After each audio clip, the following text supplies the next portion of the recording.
السلام علیکم ناظرین، اسلامک ڈسکوری اسٹوڈیو میں خوش آمدید۔ ناظرین، آج ہم بات کرنے جا رہے ہیں نبی کریم صلی اللہ علیہ وآلہ وسلم پر ہونے والے جادو کے بارے میں۔ ناظرین، حضرت آدم علیہ السلام کے زمین پر بھیجے جانے کے بعد جب اللہ پاک نے انسانوں پر وحی بھیجنے کا نورانی سلسلہ شروع کیا تو شیطان نے بھی انسانوں کو ایسے کلمات سکھانا شروع کر دیے جو ان کے لیے شرک کی حیثیت رکھتے تھے، اور انہی میں سے ایک جادو ہے جس کی حقیقت کا انکار کرنا ممکن نہیں، کیونکہ قرآن پاک میں بھی جادو کے اثرات کو بیان کیا گیا ہے اور کئی آیات جادو کے حقیقی ہونے کو ثابت کرتی ہیں۔ یہاہ تک کہ تاریخ میں بھی ہمیں کچھ ایسے روایات ملتی ہیں جن کے مطابق اللہ کے رسول حضرت محمد مصطفیٰ صلی اللہ علیہ وآلہ وسلم پر بھی جادو کیا گیا۔ ناظرین، یہ ان وقتوں کی بات ہے جب دین اسلام کی اشاعت کا آغاز ہوا تھا، جس کی وجہ سے یہودیوں کے دلوں میں اسلام اور نبی کریم صلی اللہ علیہ وآلہ وسلم کی دشمنی کوٹ کوٹ کر بھر گئی، اور جیسے جیسے اسلام کو سربلندی ملتی گئی ویسے یہودیوں کے حسد میں بھی اضافہ ہوتا گیا، اور ناظرین گرامی، اس حسد کی وجہ سے انہوں نے آپ صلی اللہ علیہ وآلہ وسلم کو طرح کے نقصانات پہنچانا شروع کر دیے۔ جب وہ ہر قسم کی سازشوں سے تھک گئے تو انہوں نے اپنی چالوں کو پورا کرنے کے لیے جادو جیسے بدترین فعل کا سہارا لیا، اور اس کام کو پورا کرنے کے لیے انہوں نے لبید بن عاصم نامی جادوگر کی مدد لی۔ اس جادوگر نے صرف 3 دینار کے عوض اس کام کو سر انجام دینے کا معاہدہ کر لیا۔ چنانچہ اس کام کو پورا کرنے کے لیے لبید نے آپ صلی اللہ علیہ وآلہ وسلم سے میل جول بڑھا لیا اور کسی طرح سے آپ کی کنگھی اور اس پر موجود بال حاصل کر لیے۔ اس کے بعد اس نے ان میں کئی گرہیں لگا کر کچھ پھونک دیا، اسے ایک کنویں کے اندر پتھر کے نیچے دبا دیا۔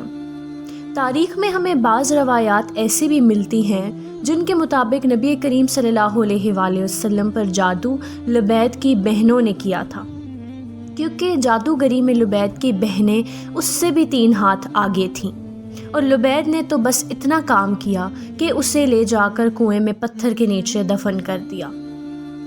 ناظرین، ام المومنین حضرت عائشہ رضی اللہ تعالی عنہا سے روایت ہے کہ بنو زریق کے ایک آدمی لبید بن اسلم نے رسول اللہ صلی اللہ علیہ وآلہ وسلم پر جادو کر دیا۔ یہ جادو آپ پر اس طرح سے اثر انداز ہوا کہ آپ بھول چوک کا شکار ہونے لگے۔ کسی کام کے بارے میں آپ خیال فرماتے کہ آپ نے وہ کر لیا ہے، حالانکہ آپ نے وہ کام نہیں کیا ہوتا تھا۔ حضرت سفیان رضی اللہ تعالی عنہ فرماتے ہیں کہ جب اس طرح کی حالت ہو جائے تو یہ سخت قسم کا جادو ہوتا ہے۔ اس جادو کی وجہ سے آپ صلی اللہ علیہ وآلہ وسلم کی بصارت بھی متاثر ہوئی، اور بعض روایات میں یہ بھی ہے کہ آپ بیمار ہو گئے اور اپنی ازواج کے پاس بھی جانے سے رک گئے۔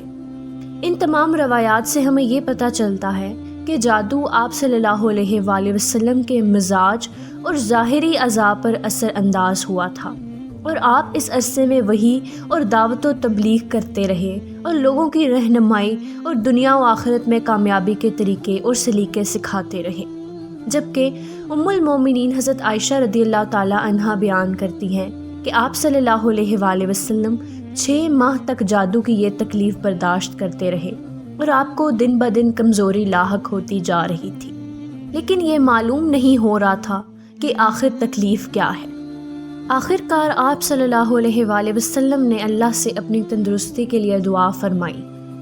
حضرت عائشہ رضی اللہ تعالی عنہا بیان کرتی ہیں کہ ایک دن آپ صلی اللہ علیہ وآلہ وسلم میرے پاس تشریف لائے۔ آپ صلی اللہ علیہ وآلہ وسلم نے اللہ تعالیٰ سے دعا کی، اور پھر دعا کے بعد فرمایا کہ عائشہ، کیا تمہیں معلوم ہے کہ میں نے جو بات اللہ تعالیٰ سے پوچھی تھی اس نے مجھے اس کا جواب دے دیا ہے؟ میں نے کہا کہ اے اللہ کے رسول، وہ کیا بات ہے؟ لہٰذا آپ صلی اللہ علیہ وآلہ وسلم فرمانے لگے کہ میرے پاس 2 آدمی آئے تھے، ان میں سے ایک میرے سر کے پاس اور دوسرا میرے پاؤں کے پاس آ کر بیٹھ گیا۔ وہ 2 آدمی میکائیل اور جبرائیل فرشتے تھے۔ ایک نے دوسرے سے پوچھا کہ آپ صلی اللہ علیہ وآلہ وسلم کو کیا بیماری ہے؟ اس نے کہا کہ ان پر جادو کیا گیا ہے۔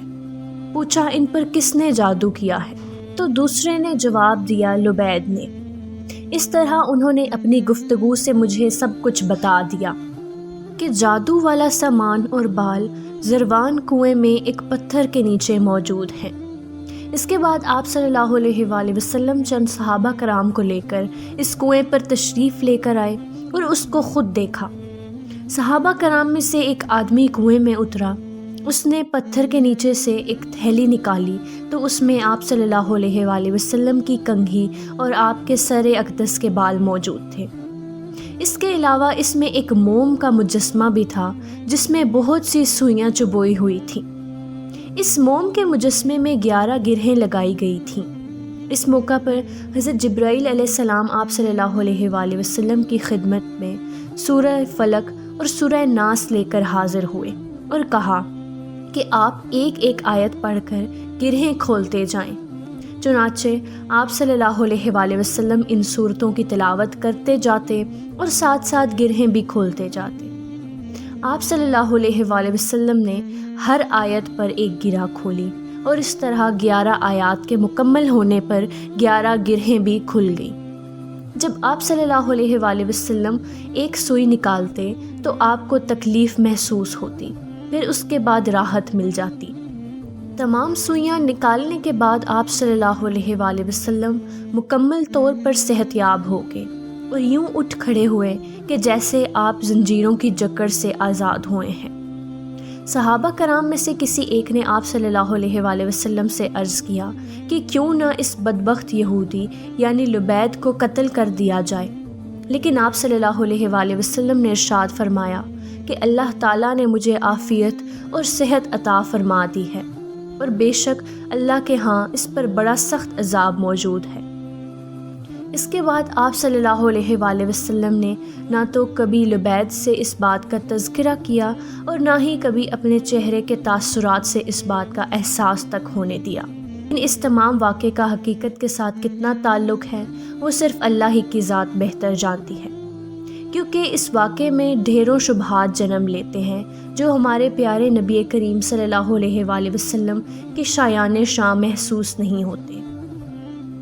اس واقعے کے بعد ام المومنین حضرت عائشہ رضی اللہ تعالیٰ عنہا نے آپ صلی اللہ علیہ وآلہ وسلم سے فرمایا کہ آپ نے جادو کا توڑ کیوں نہیں کروایا؟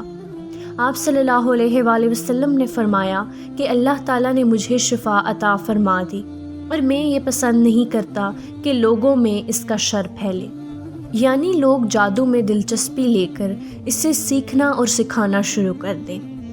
تو ناظرین، اس واقعے سے ہم یہ سبق اخذ کر سکتے ہیں کہ ہمارے پیارے نبی حضرت محمد مصطفیٰ صلی اللہ علیہ وآلہ وسلم نے سخت ترین جادو کا توڑ بھی اللہ تعالیٰ کے پاک کلام سے ہی کیا اور اپنی امت کو سورہ فلق اور سورہ ناس جیسی عظیم صورتوں کا سبق دیا جو کہ بلا شبہ کسی بھی جادو کا یقینی توڑ ہے۔